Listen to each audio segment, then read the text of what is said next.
The biggest commonality with foot conditions would have to be when feet have difficulty accepting or transferring load. Our feet are structures that respond to training like any other structure in our body, so why wouldn't we train them? Another interesting pattern with the foot injuries I see is seeing a weak or unstable hip. Proper proximal stability throughout the entire chain is required for efficiency and decreasing the likelihood of an injury. As a result, I always assess the whole lower kinetic chain when I have a foot or ankle pain complaint, because the foot is only as stable as the hip above it.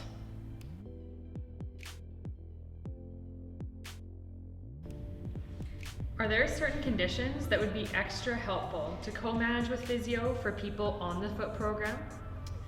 Movement specialists such as physiotherapists can always help co-manage particular exercise or training programs to ensure that an individual is getting the most out of each session.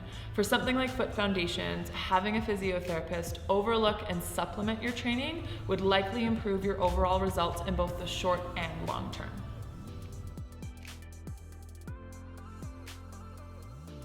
Something I see would be a decreased likelihood of efficient toe off during the gait cycle, meaning that that force is likely being redirected elsewhere within the foot. Generally, I'll see a decrease in the accessible ankle range of motion, which will then lead to compensations usually up the chain.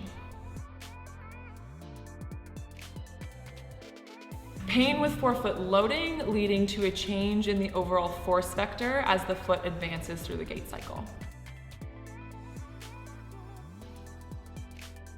Generally, we tend to see an inability of the forefoot and toes being able to splay. No.